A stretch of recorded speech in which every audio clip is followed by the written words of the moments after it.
Hello my dear students, welcome back to Professional Business Skills. 62ാമത്തെ സെഷനാണ്. ഈ സെഷനിൽ നമ്മൾ E ഗവേണൻസിൻ്റെ types ആണ് നോക്കാൻ പോകുന്നത്. എന്താണ് ഇ ഗവേണൻസ് എന്നുള്ളത് നമ്മൾ കണ്ടിരുന്നു അല്ലേ? കമ്പ്യൂട്ടർ ആൻഡ് ഇൻഫർമേഷൻ ടെക്നോളജിയുടെ ഇംപ്ലിമെൻറ്റേഷൻ ഇൻ ഗവൺമെൻറ് ആക്ടിവിറ്റീസ്, അതാണ് ചുരുക്കത്തിൽ ഇ ഗവേണൻസ് എന്ന് പറഞ്ഞാൽ അല്ലേ?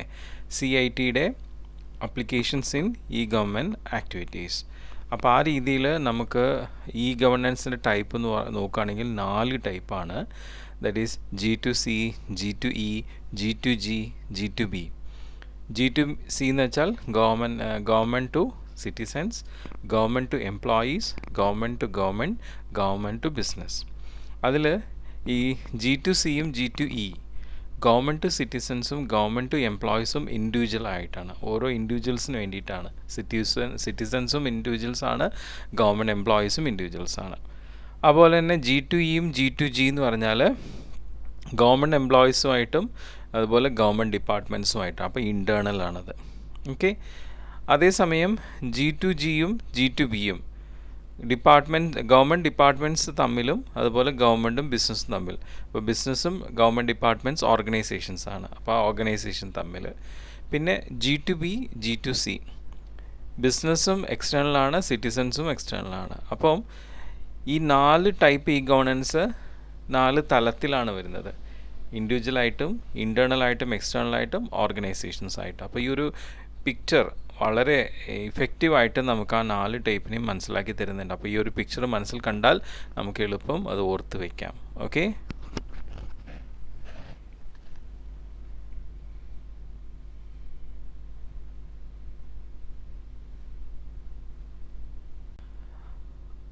അപ്പോൾ ഈ ഗവേണൻസിൽ ആദ്യത്തെ ടൈപ്പ് എന്ന് പറയുന്നത് ഗവൺമെൻറ് ടു സിറ്റിസൺ അല്ലേ, ഇൻഡിവിജ്വൽ.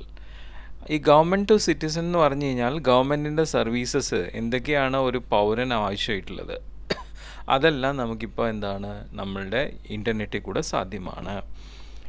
എല്ലാ ഗവൺമെൻറ് സർവീസസും ഇപ്പോൾ G2Cയുടെ കീഴിലാണ്, പ്രത്യേകിച്ചും സിറ്റിസൻസിന് വേണ്ടിയിട്ടുള്ളത്.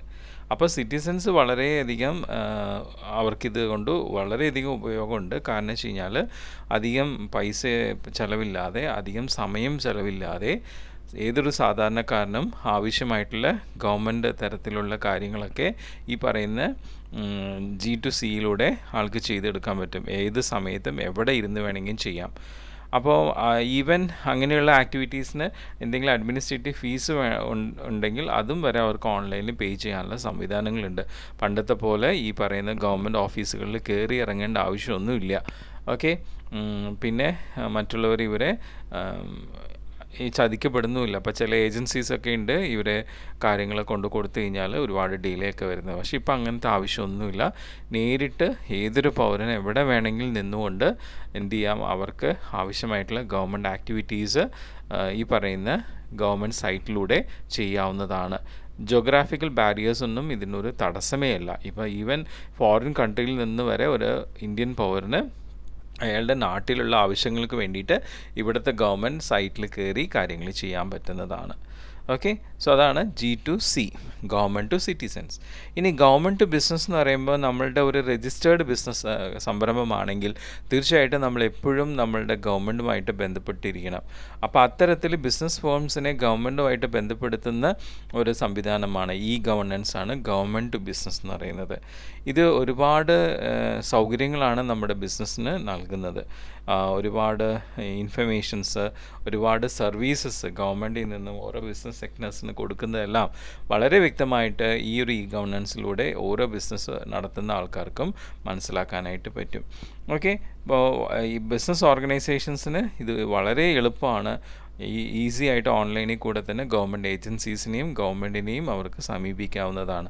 അപ്പോൾ അങ്ങനെ ഈ G2B എന്ന് പറയുന്നത് ശരിക്കും നമ്മുടെ ബിസിനസ് ഡെവലപ്മെൻറ്റിൽ വളരെ ഇമ്പോർട്ടൻ്റ് ആയിട്ടുള്ളൊരു റോളായിട്ടാണ് ഇപ്പോൾ ആക്ട് ചെയ്യുന്നത്.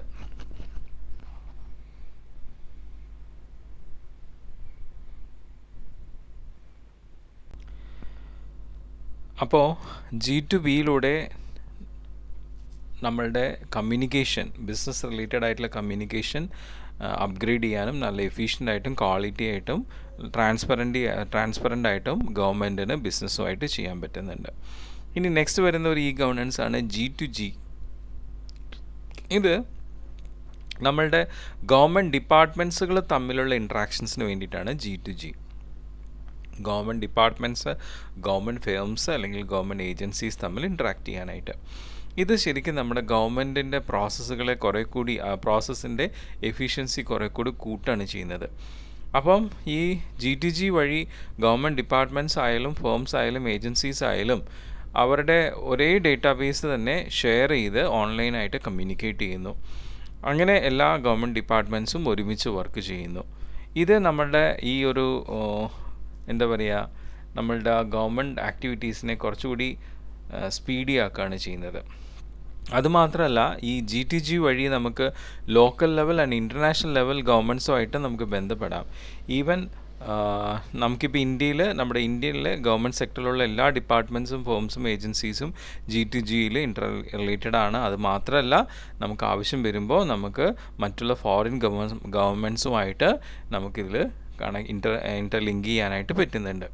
സോ അങ്ങനെ ഈ G2G വഴി നമുക്ക് ശരിക്കും പറയുകയാണെങ്കിൽ ഒരു യൂണിവേഴ്സൽ ഡേറ്റാബേസ് ആണ് എല്ലാ മെമ്പേഴ്സും അത് അപ്ഗ്രേഡ് ചെയ്ത സർവീസസ് എല്ലാം പ്രൊവൈഡ് ചെയ്യുന്നത്. ഒരു യൂണിവേഴ്സൽ ഡേറ്റാബേസ് ഇവർ ഫോം ചെയ്യുന്നുണ്ട് അവരുടെ ആക്ടിവിറ്റീസിനെ കുറിച്ചിട്ട്. ഓക്കെ, അതാണ് G2G. ഇനി ലാസ്റ്റ് വരുന്നതാണ് ഗവൺമെൻറ് ടു എംപ്ലോയി G2E. നമ്മുടെ ഗവൺമെൻറ് എംപ്ലോയീസിന് വേണ്ടിയിട്ടുള്ള ഈ ഗവേണൻസ് ആണ് G2E എന്ന് പറയുന്നത്. അപ്പോൾ ഇതിലൂടെ എല്ലാ എംപ്ലോയീസിനെയും ഒരുമിച്ച് കൊണ്ടുവരികയും അവർക്ക് വേണ്ട എല്ലാ നോളേജ്, അവരുടെ ജോലിപരമായിട്ടുള്ള ഒരു നോളേജ് എല്ലാവർക്കും ഒരുമിച്ച് കൊടുക്കാനായിട്ടും അവർക്ക് വേണ്ട ഓൺലൈൻ ഫെസിലിറ്റീസൊക്കെ ഇവിടെ പ്രൊവൈഡ് ചെയ്യുന്നുണ്ട്. അപ്പോൾ അതുകൊണ്ട് ഓരോ ഗവൺമെൻറ് എംപ്ലോയി, അത് സെൻട്രൽ ഗവൺമെൻറ് ആയിക്കോട്ടെ സ്റ്റേറ്റ് ഗവൺമെൻറ് ആയിക്കോട്ടെ, അവർക്ക് അവരുടെ ലീവിന് വേണ്ടിയിട്ട് ഈ ഗവേണൻസ് ഇതിലൂടെ ചെയ്യാൻ പറ്റും. അവരുടെ സാലറി പേയ്മെൻറ്റ് റെക്കോർഡ്സ് റിവ്യൂ ചെയ്യാം, അവരുടെ ഹോളിഡേയ്സ് എത്ര ഇനി ബാലൻസ് ഉണ്ടെന്നുള്ള റിവ്യൂ ചെയ്യാം. അങ്ങനെ അവരുടെ ജോലി സംബന്ധമായ കാര്യങ്ങളൊക്കെ ഈ G2Eയിലൂടെ അവർക്ക് നോക്കാവുന്നതാണ്. ഈവൻ അവർക്ക് കിട്ടേണ്ടതായിട്ടുള്ള പല ട്രെയിനിങ്ങുകളും കാര്യങ്ങളൊക്കെ എങ്ങനെയാണ് അതൊക്കെ അവർക്ക് അറിയാനായിട്ട് പറ്റും. പിന്നെ ഈ പറയുന്ന എംപ്ലോയീസിന് മറ്റുള്ള പല ഗവൺമെൻറ് ഇൻസ്റ്റിറ്റ്യൂഷൻസായിട്ടും ഈ G2E വഴി ബന്ധപ്പെടാം. ഓക്കെ, അതാണ് G2E.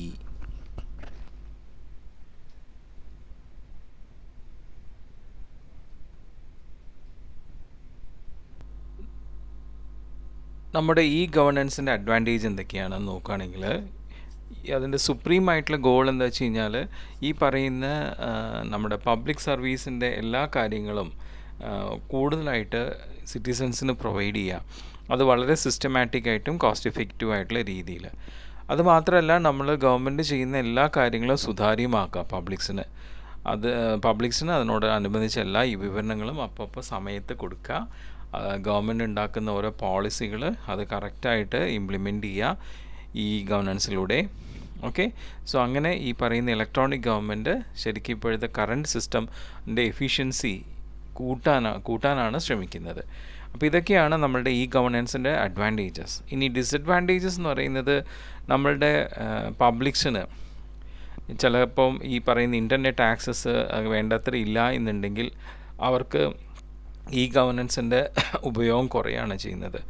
ശരിക്കും വളരെ വിശ്വസിക്കാവുന്ന ഇൻഫർമേഷൻസ് ഒന്നും പലരിലും എത്തുന്നില്ല, ബിക്കോസ് അവർക്ക് ഇൻ്റർനെറ്റ് ആക്സസ് ഇല്ലാത്തതുകൊണ്ട്. അതുമാത്രമല്ല, പലപ്പോഴും ചിലപ്പം ഈ ഇൻ്റർനെറ്റ് ആക്സസ് ഉണ്ടെങ്കിൽ തന്നെയും ഗവൺമെൻറ്റിൻ്റെ പല പദ്ധതികളും പല കാര്യങ്ങളും ചിലപ്പോൾ അതിൻ്റെ എന്താ പറയുക, അതിന് മറച്ചു വെച്ചിട്ടുള്ള ചില കാര്യങ്ങളായിരിക്കും ഇവർക്ക് വെളിപ്പെടുന്നത്. അപ്പോൾ അതുകൊണ്ട് പബ്ലിക്സിന് അതിനോടുള്ള ഒപ്പീനിയൻസ് തെറ്റായി പോകും. അപ്പോൾ അതൊക്കെ അതിൻ്റെ ഡിസഡ്വാൻറ്റേജാണ്. ഇനി നമുക്ക് നെക്സ്റ്റ് നോക്കാനുള്ളത് നമ്മളുടെ ഈ ഗവേണൻസിൻ്റെ ഇനീഷ്യേറ്റീവ്സ് ഇന്ത്യയിൽ എങ്ങനെയാണ് ഫോം ചെയ്തേക്കുന്നത്. ഇന്ത്യയിൽ ശരിക്കും റീസെൻ്റ്ലി ആണ് ഇതിൻ്റെ ഡെവലപ്മെൻറ്റ് വന്നത്. അത് 1987 തുടങ്ങിയത്. അന്ന് നമ്മുടെ national satellite based computer network NICNET launch ചെയ്തപ്പോഴാണ് ഈ ഗവേണൻസ് ഇനീഷ്യേറ്റീവ് തുടങ്ങിയത്. ഓക്കെ, അതുകൂടാതെ തന്നെ നമുക്ക് district information system of national informatics centre DISNIC ആ പ്രോഗ്രാം കൂടി വന്നപ്പോൾ എല്ലാ ജില്ലകളുടെ ഓഫീസിലും കമ്പ്യൂട്ടറൈവൽക്കരിക്കണം എന്നുള്ള ഒരു പദ്ധതി വന്നു. ഓക്കെ,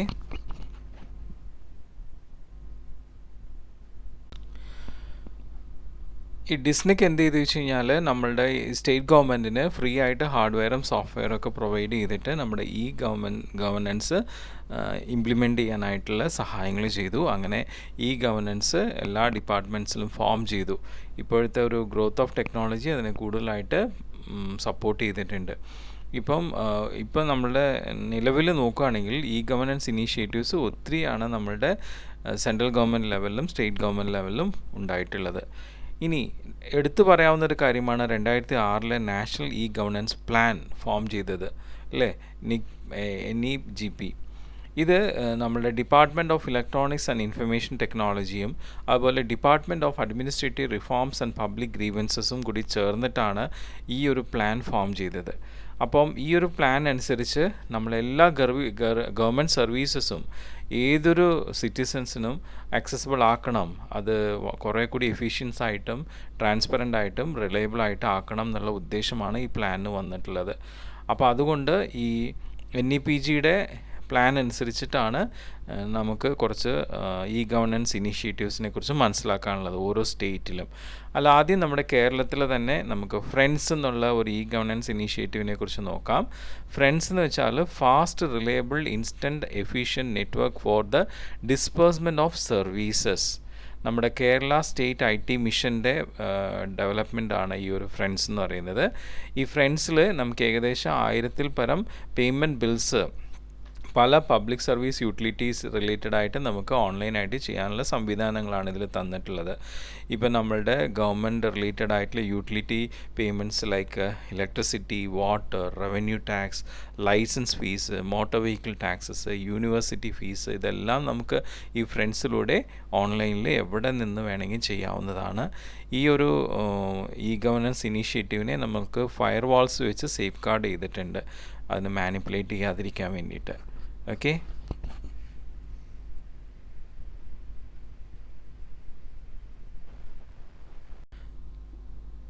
അപ്പോൾ കേരളത്തിൽ നമ്മുടെ ഈ ഫ്രണ്ട്സ് എന്ന് പറഞ്ഞ ഇ ഗവർണൻസ് ഇനീഷ്യേറ്റീവിൻ്റെ ഒരു പ്രത്യേകത വെച്ച് കഴിഞ്ഞാൽ അതിൽ നമുക്ക് ഇനിയും കൂടുതൽ മൊഡ്യൂൾസ്, ഇനിയുമുള്ള യൂട്ടിലിറ്റി പേയ്മെൻറ്റ്സിൻ്റെ കാര്യങ്ങൾ നമുക്ക് ഇനി അതിൽ ആഡ് ചെയ്യാനായിട്ട് പറ്റും.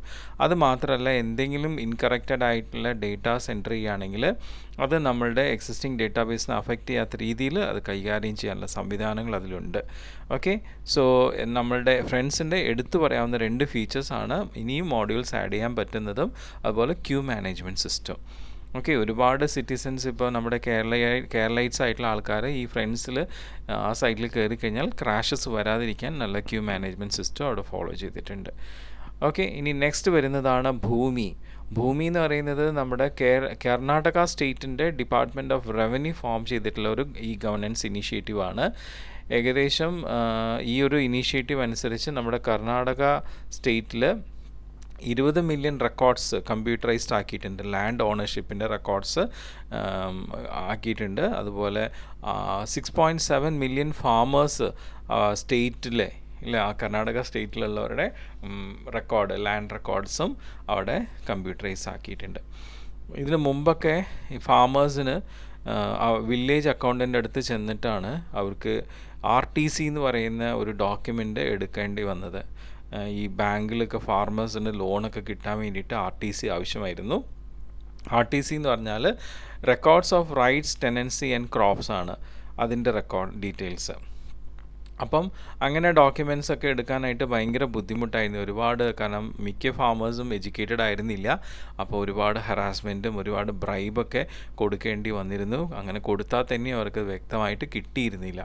പക്ഷേ ഇപ്പോൾ ഏതൊരു സിറ്റിസനും എന്ത് ചെയ്യാന്ന് വെച്ച് കഴിഞ്ഞാൽ ഈ ഭൂമി സെൻറ്റേഴ്സിൽ പോയി കഴിഞ്ഞാൽ വെറും 15 രൂപ ഫീസ് അടച്ചു കഴിഞ്ഞാൽ അവരുടെ RTC അവർക്ക് കമ്പ്യൂട്ടറൈസ് ആയിട്ട് ഓൺലൈനിൽ നിന്ന് പ്രിൻ്റ് ഔട്ട് എടുക്കാവുന്നതാണ്. ഈ പറയുന്ന ഭൂമി സെൻറ്റേഴ്സിൽ 177 താലൂക്ക് ഓഫീസുകളുണ്ട് നമ്മുടെ കർണാടക സ്റ്റേറ്റിൽ. അവിടെയെല്ലാം ഈ പറയുന്ന കിയോസ്ക് റെക്കോർഡ്സ് വെച്ചിട്ടുണ്ട്, കിയോസ്ക്സ് സ്ഥാപിച്ചിട്ടുണ്ട്. അപ്പോൾ അതിലൂടെ അവർക്ക് ഇതെല്ലാം റിട്രീവ് ചെയ്തെടുക്കാം. ഓക്കെ, ഇപ്പം ഈ കിയോസ്ക്സിൽ നമുക്ക് ഈ പറയുന്ന ഭൂമി എന്നുള്ള ഇ ഗവർണൻസ് ഇനീഷ്യേറ്റീവിന് വേണ്ടിയിട്ട് ഭൂമി എന്ന് പറഞ്ഞൊരു സോഫ്റ്റ്വെയർ ആണ് യൂസ് ചെയ്യുന്നത്.